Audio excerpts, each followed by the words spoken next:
But I'm going to go back more we have been talking about late Agamben and Ed was talking about the use of the corpses that actually brings all these themes again from Agamben, but I'm talking about politics of infancy and there was a Cola-Olli who is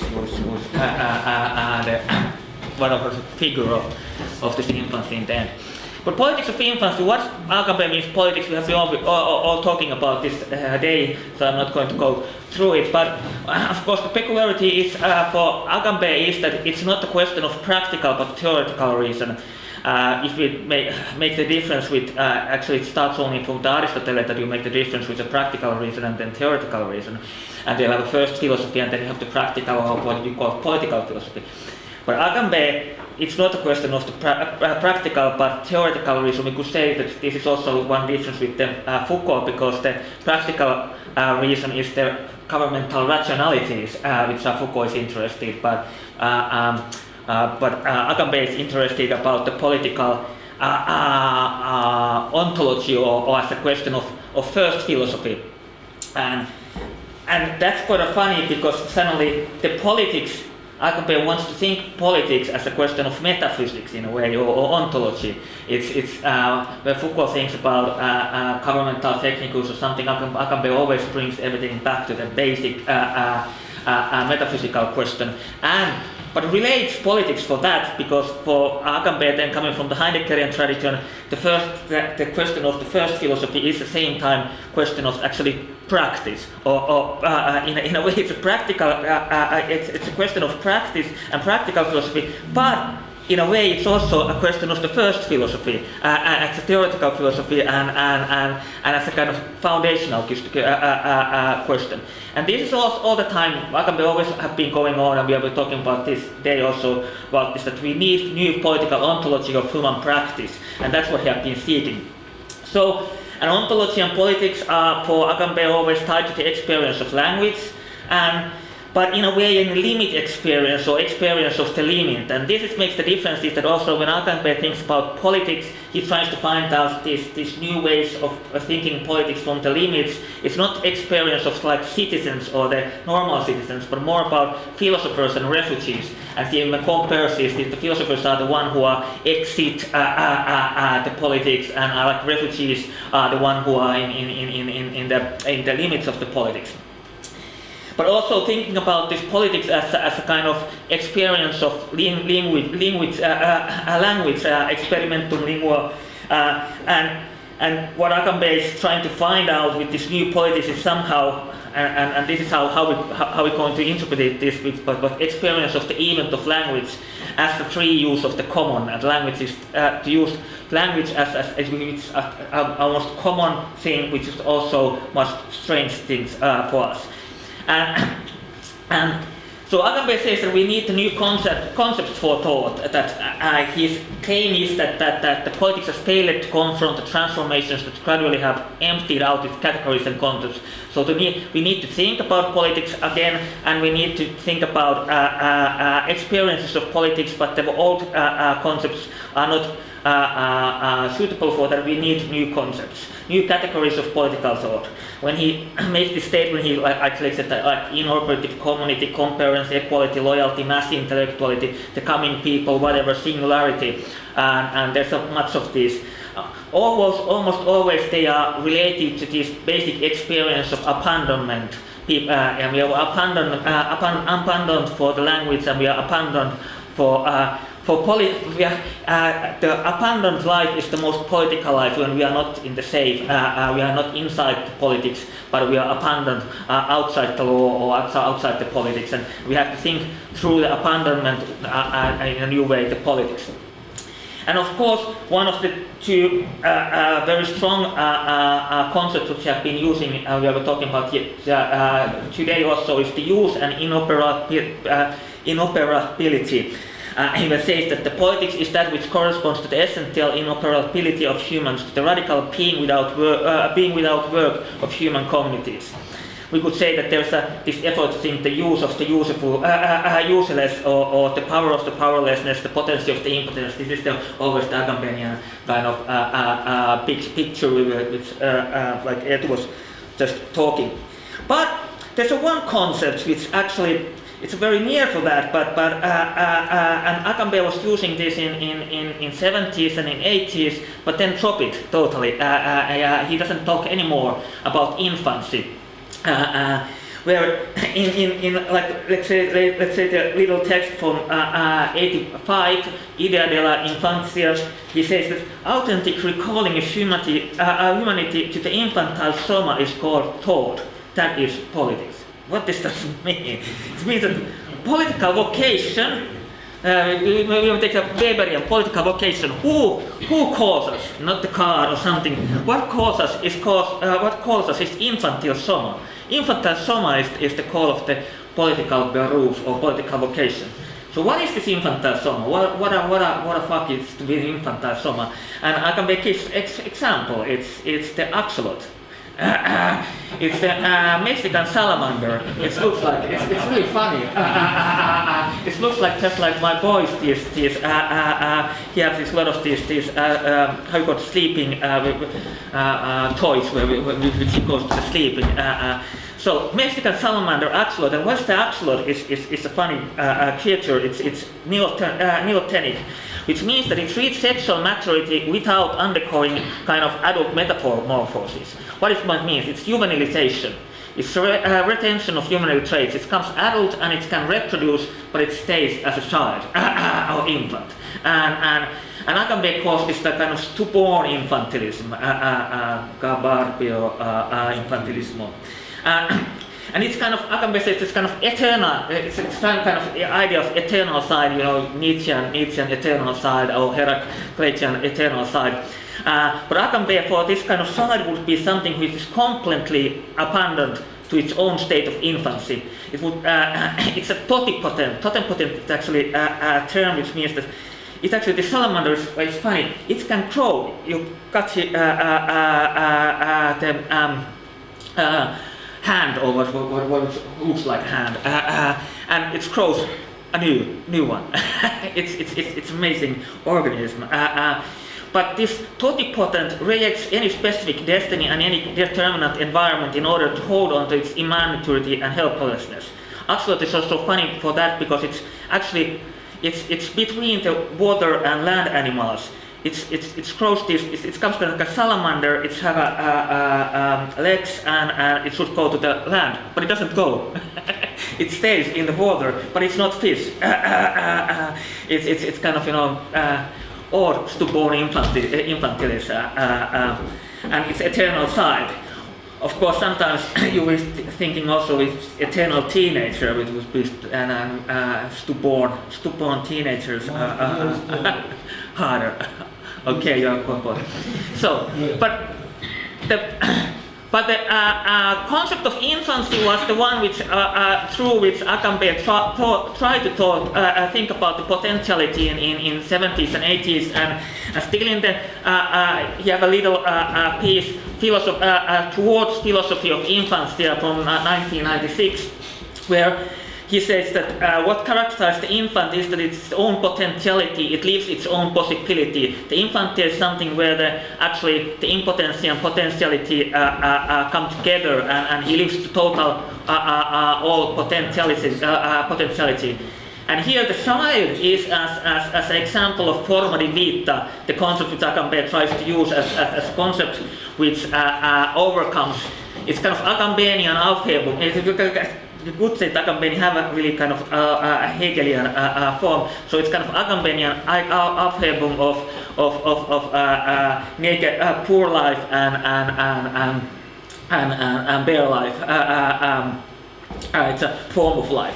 And Sarada child is a paradigm of life that's absolutely inseparable from its form, an absolute form of life without reminder. It means that the child is never bare life. You can't take something different date from child some bare life.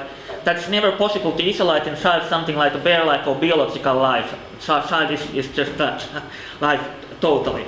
And he tries to write about child's Dasein, and he says that it's the transcendence without and elsewhere. It's being outside itself and on its way toward its very own taking place. And here the child represents like absolute immanence, that is immanence to nothing. There's a very, it's very near for what Deleuze wrote in his little piece about absolute immanence, which Agamben also have been writing about this Deleuze piece. But here the life is as a potentially that has no other object than itself, potentially that never exhausts itself, and it's also Agamben posits it's the concept of the vivre sa vie, to live, your life and soul comes from this. It's expression of the form of life. But these are little pieces, and after this 96 philosophy of infancy, Agamben drops the whole concept. He doesn't use it. It doesn't. He talks about playthings and crowns and child's tale, but he drops it, and it's not anymore this infantile soma which is the calling. But before that, it's actually the main topic, a main book where he uses the concept is the Infancy story from 78, Infancy and History, an essay of the destruction of experience, where he's trying to develop theory of infancy as man's original historical transcendental dimension. And its starting point, Agamben is here very Benjaminian. Benjamin was really into thinking about the philosophy of infancy and children things and playgrounds and something. And the whole book is based on kind of Benjaminian origins, and starts to think about the poverty of experience and starting places that Agamben kind of claim that we don't more have the experience. We are the one who doesn't have the experience. We don't have anything to relate or tell stories. But we are living in that we are our experience have been expropriated. And of course, Agamben, again, this kind of Hegelian thing is that we have to, something is expropriated for us, and we have to appropriate back the no, we don't have to appropriate it back, but we have to appropriate the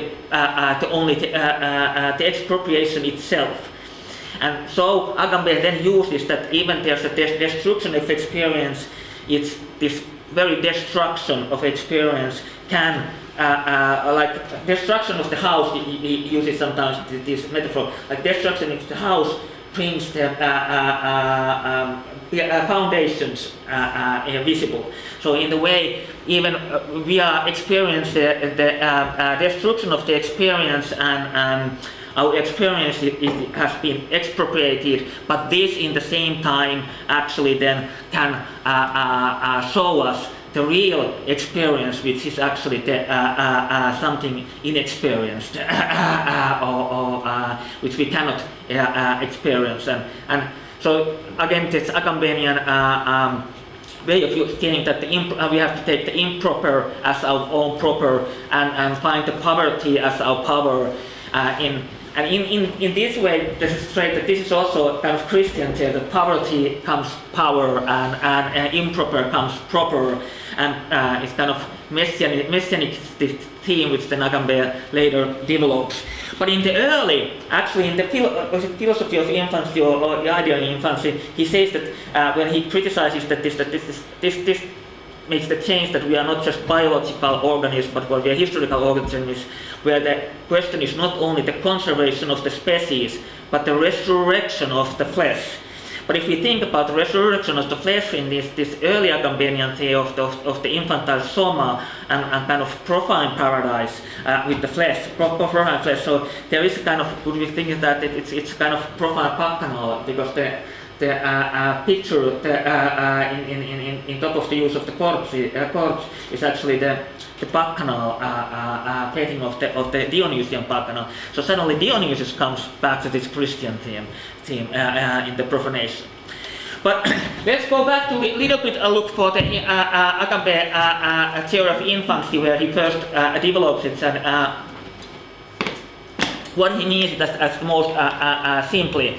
And there is this, we have been talking about today about this the most famous definition of political definition in Western tradition, where Aristotle's definition of as man as a political animal or as a living being. Why man is a political living being in a greater measure than any bee or any herd animal is clear. And there's a like Mika was saying, that it's actually Aristotle says it's the greater measure and not just the different. The animal, all the herd animals are political animals, but the human is still more political because why?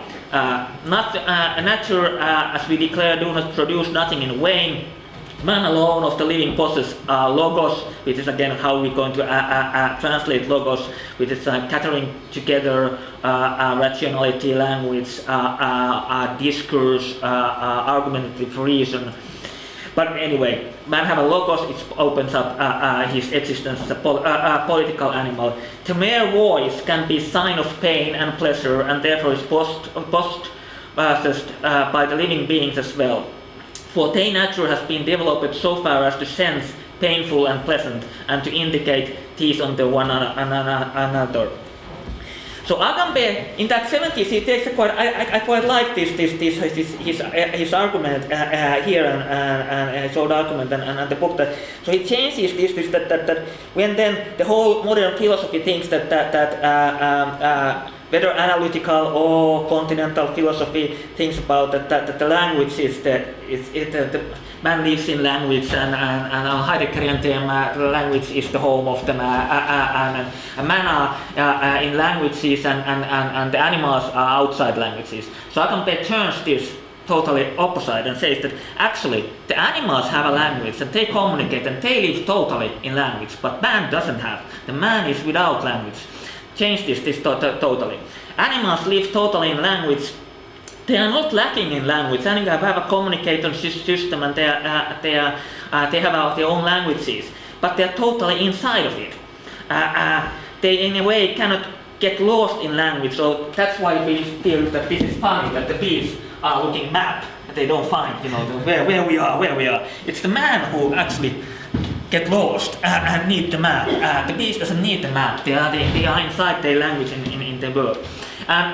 When man is without or privo language, man doesn't have a natural language.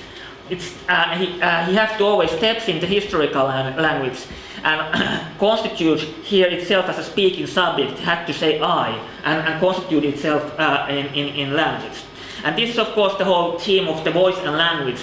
That Agamben then starts to think that if language is human voice, human nature, there is a kind of hiatus or split between these same split with Saussure talks between language and parallel, or semiotic and semantic in Benveniste, or signifying system and discourse. There's a differences. And now, who actually there exists the figure of the infant. Infantia means the inability to speak, and the infant who cannot yet speak actually is the pre-Babylonian. Actually, infant is the one who speaks the universal language. It's the kind of pre-Babel bubble, and it's expressed universal potentiality. Infant has the phonemes of all languages. The infant can talk about any language. If you take Finnish, born in Finland, infant, and takes it into China and raised it in China, it talks about Chinese, and it starts to think about himself in Chinese terms and express in Chinese ways. Even it can be looking totally Finnish,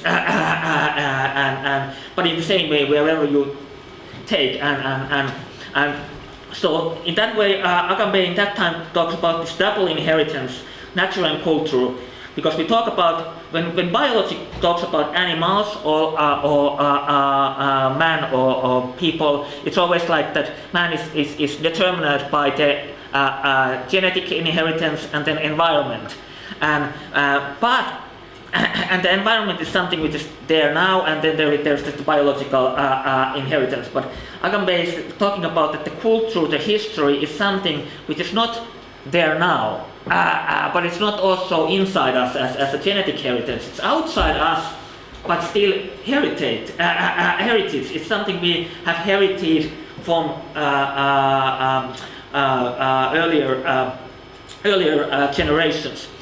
But and now this is the one which makes people, a man's communication system special and differentiates it from the animal. Not that man have a language, an animal doesn't have, but that man doesn't have a language, but he have all the time this experience of infancy.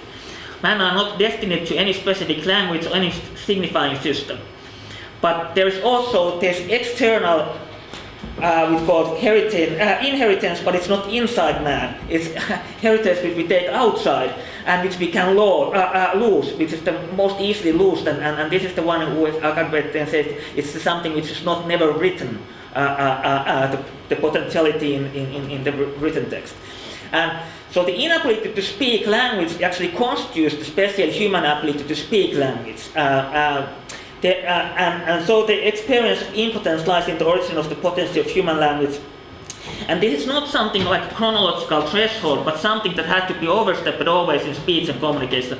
We could say like now I'm talking to you, and this is special because I'm talking English and I'm talking so bad English. So I'm all the time trying to find out the words. This is stuttering. This means that I'm kind of all the time trying to go over the infancy. I'm trying to communicate to you, and you're trying to get what this guy is talking about with this bad English. Do we get anything out of his thought? And this is the whole human communication. If we would be animals, we would be luckily we would understand me straight. Or if I would be communicating you in kind of animal communication, if I would be suddenly I would be going to hitting you. You would know that this was an aggressive gesture, whatever language you're talking about, or whatever I would doing this kind of universal gesture. But so long that we are talking about language, I'm stuttering, I'm trying to talk, and there's always this threshold. I have to all the time kind of step into the language that I can talk. And so Agamben makes that actually this inability to language, my impotency actually forms my potency. My bad English was my way to talk about you, Agamben's philosophical potentiality to talk about English. So voice is actually, in the human voice, have this kind of structural elements. And Agamben compares that Mallarmé have this, that he wants to write a poem like it would be like a chirp of the crickets. La voix the composer says continuous voice without caps. If there would be a poem, would be a kind of human voice which would be like a chirp of the crickets, there wouldn't be these lapse thresholds. There would be stutter. It would be like a continuous voice. And Agamben wanted to. His early project was. Which he ended then in the 70s, but before this Homo Sacer project, his big project was actually this human voice, to ask, is there a human voice, a voice that is the voice of man, as the chirp is the voice of the crickets, it's missing. Is the voice of the cricket, there's something. Is there some voice of the man as the chirp is the voice of the cricket, or the prey is the voice of the donkey? And if it exists, is this voice the language? What is the relation between voice and language, form and logos? And again, here we have the Agamben is trying to think about experience of language through its impotentiality, from its limits. Referring to Heidegger said that only when we lack the names where speech breaks on our lips, we have the experience language. Only when we stutter, Heidegger said that we can only experience language if when we are actually losing it or cannot express it. So then we can ask why Heidegger then went to vote for Nazis, because he thinks that Hitler's hands were so. Gestures were so impressive, but if you talk about Hitler talking about, he never stutters. He's kind of he's just kind of having. There's this film that from the stuttering, actually stammering sovereignty, the famous film of the what is the name of the English? have you seen where the stutter of Church 6 is trying to... King's Speech. King's Speech, yes. The King's Speech where the stutter of Church 6 is they're trying to fix the Church 6 speech and the end of the war is coming and he has to give this speech of the war, and then there's this scene where he sees that how Hitler talks and doesn't stutter at all, and he's like, oh God, this I have to talk about against this guy, and I can't get any words out of my mouth. But in the end, actually, the film shows that there is a pure political, actually pure psychological solution. That because who is the savior in this film is the therapist who helps in the end that the king doesn't stutter and it gives his great talk, and then the English are ready to fight against Adolf. But anyway, going back to this infancy, so what is the infancy? What are Agamben trying to think about it? The theme which goes all over his whole work is trying to think about the kind of potentiality through the impotentiality, and he claims that this is also already in Aristotle, and that the secret of Aristotelian thinking of the potentiality is the impotentiality. We know that Aristotle's Metaphysics, book 9, Metaphysics, there's especially, there's some other places where Aristotle talks also this, but especially in the Metaphysics book 9, there's where Aristotle is thinking about being as expressed in potentiality and actuality, being as possibility or potentiality or ability, dynamis, and being as actually realized, energeia or enteleia. And actually, Aristotle makes the difference, which Agamben doesn't discuss so much. Abilities without reason, allogon, and with reason, allogon. So for Aristotle, every rational ability admits equally of contrary results, but non-rational abilities admits of one ability only. Like non-rational abilities for Aristotle would be like my fingers drawing. I cannot make them not draw. They draw and I can cut them, but they are kind of biological destiny. They drawing. My hair is drawing. I can't go to cut them, but I can't. I cannot say my hair that don't draw. It's of the potentiality and it actualizes that. But the reasonable, where is the logos, where I talk, they are always contrary. I can say, if there is just a chair even, I can say that I can sit to the chair. I can be without sitting the chair. I am not forced to, and that I can sit the chair, it means that I also cannot sit the chair. And this is the argument which Aristotle gives against Megarians, who says that there's only ability only in the use, and there is no potential in itself. That only ability then when it's actualized. Like if I'm building, when I'm actually building, then I show that I have a potentiality to build. But Aristotle is trying to argue that okay, the builder have a potentiality to build even when he doesn't build, and this is actually the higher potentiality, or not building. Or there can be not actuality, there can be being which is not actual or real as being a potential. And who has the ability to do and not to do, if he has this, of course, reasonable ability. Of course, for Aristotle, anyway, however, the actuality is higher than potentiality. Actuality is always better. It's better that in the naturality, in Aristotelian teleology, all the potentialities have to come actualized, and actualization is the better. But not only, not in the case of the bad things. There's this moral reason for Aristotle that if I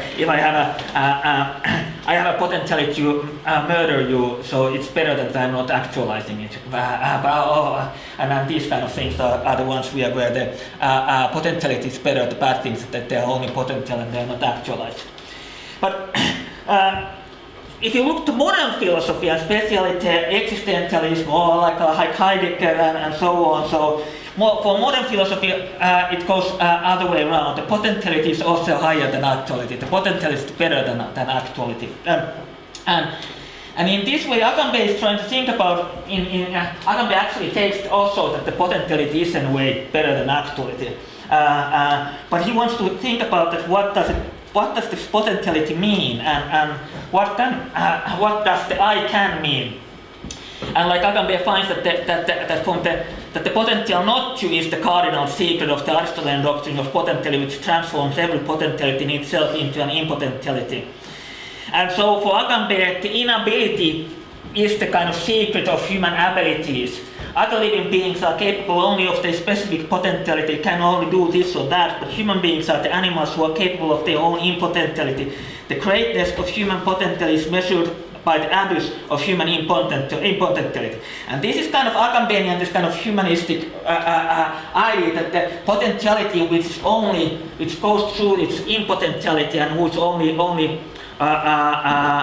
is its own impotentiality when it's trying to bring the impotentiality to the potentiality. And of course, Agamben thinks that we have to think this potentiality through the impotentiality, and there's these figures like the Bartleby, which also Deleuze writes quite a similar article, where a scriber who decides not to write. And I prefer not to the whole Bartlebian passive resistance. He can write, but he cannot write. He kind of the whole Bartleby figure is brings this cannot potentiality. And then Plain Claude, who cannot not play, only Plain Claude can not, for Agamben, for not playing. There was this concert, when Plain Claude went, and everybody was expecting that he's playing, but he didn't play. But this was a performance, but if somebody else would be doing it, because everybody was expecting the Plain Claude to play, but then he doesn't play, and he plays without playing. But also, when Plain Claude was playing, Agamben always saying that Plain Claude has this kind of passion for inability. Claude was also always feeling that he's unable to play, and he was playing with these impotencies. Through the impotence was the limit which gets him to play. But now we get to the end. So if these are the figures of Agamben, I think in Finland we find one real figure of impotence, better figure than Plain Claude or Melville Bartleby, and who's this the new figure of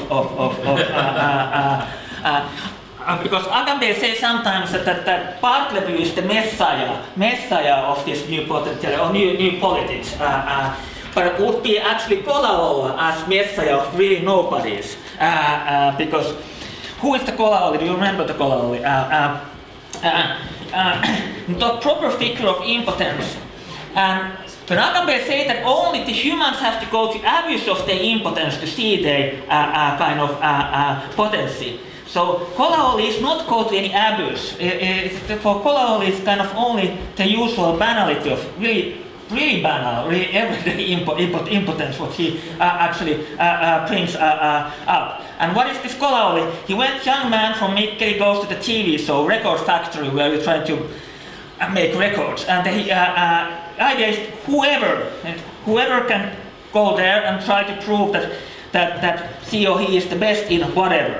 And Cola-Olli wants to show his ability. And what's Cola-Olli is the best? Totally banal, but the usual Finnish young man nerds kind of hobby is to drink fast Coca-Cola. And Cola-Olli says that he can drink the fast Coca-Cola. And what happens in this record test? He fails miserably. It's like he can't drink. He drinks a couple of those passes, and then he says that I cannot. Ei pysty in Finnish. He doesn't say I prefer, no. Cannot. Too much acid, and this comes even becomes kind of tag, and there was everywhere this ei pysty too much acid, and immediately Cola-Olli becomes celebrity. But what is celebrated is not that Olli has become somebody, that now the nobody has become somebody. If you look Olli, how he is and what they celebrate, is the banal inability of banal nobody. They make this Cola-Olli goes around Finland and he has to went to this competition and he loses always.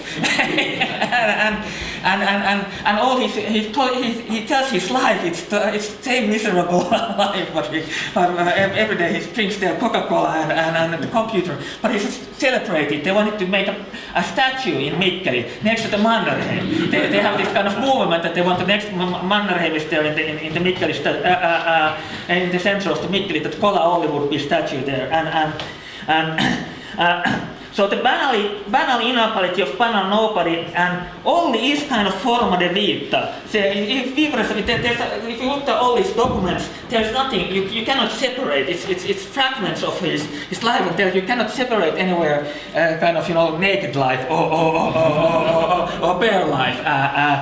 But there is also sinister epilogue, because when I put this politics of infancy and Cola-Olli, I was trying to talk about this because I have been using Cola-Olli as the example of this potentiality, impotentiality of potentiality before. So I started to look what happened, what Cola-Olli is doing now, and suddenly I find that he has been actually convicted for keeping infant pornography. So it gives a little bit different connotation for this. Politics of infancy, but in the end I'm ending here, but we can see the Cola-Olli. What is it? What is this? Who is the Messiah? I want to show in the end the prophecy of way. The Cola-Olli's prophecy, and we can end for this the whole seminar. Great connotation for the use of the body. Okay, we can end it with this. Tervetuloa takaisin Terveystettaan pariin. Me suomalaiset sanotaan usein, että juodaan liikaa. No, seuraavan kauden jälkeen sanotaan varmaan, että juodaan myös liian nopeasti. Tervetuloa Mikkelistä, Olli Hokkanen! Ei kun... Se varmaan meitä on. Olli Hokkanen, terve. Terve. Sä juot kokista. Ajattelin, mitä sä oot ollut puolottanut. Joo. Niin nopeasti kuin mahdollista. Niin, se on tarkoitus. No mitä sulla on? No ihan elämän tavallista ja kohta jo harrastus. Että sä oot tämmönen kokiksen jotain. Oliko menee päivässä? No silloin kun sitä juo, niin kyllä se puolitoista litraa menee yhdessä illassa 3 hommissa. No on lihava. No ei kun on kuivia harrastus silloin tällöin. Mulla on tässä itselläni tämmönen testi, mä voitan. Se on niinku nopeasti juoden tähän, mitä tuntuu.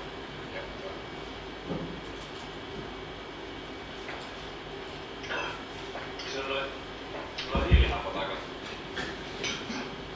Näin. Koska nyt se on noin monta vuosia niinku peräkkäin, niin ei toi mitään niinku ihmisen hommaa ollut kyllä. Vai onko? No sitä on sulle sanoa, että ei se järkevää ole. Terveys ja hampaat siinä menevät, mutta eivät tuo heykölä mene. Pitäis se paikka saada laittaa niinku yhteen hampaan kokisvassa lyhyesti? Se on aamulla lyhyesti. Ei kyllä ne mustuu. Mustuu vaan. Juu. Kätteen yleisesti kukaan nyt ainakaan TV-ssä tehnyt toiseksi. Ei oo tietoa, eikä mun maailma tai Suomen mitään tiedossa. Mä rupean tässä katselemaan, koska myös tarkoitus niinku se, että aika tälleen tasaisesti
vieressä mennä. Ei pysty. Se on liian pohjasta. Ei pysty. Kävinä. Kevinään ei pysty. Tällä kertaa oli Hokkanen ei tullut ennätystä koululaisia töihin, etkä liikaa. Joo, mä olin kyllä sitä vähän popitoista. Mut tuliko sinulle yllätyksenä, että kokis on happikinosta? Tämä popitoisuus tuli yllätyksenä, että kotona se ei näy happikinosta ole. Täällä tehtävällä sitten oli. Oletko Hokkasen tulikin pystynyt tekemään? Kyllä olen pystynyt, niin tullut on pidemmän auki ja ollut lämpimämpää. Niin kuin kotona seisoo pöydällä. Kyllä on. Tällä kertaa kävi nyt näin.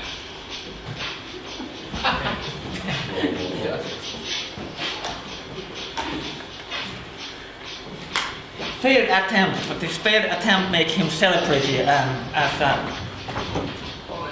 go to ability test and do it. So that was the Messiah.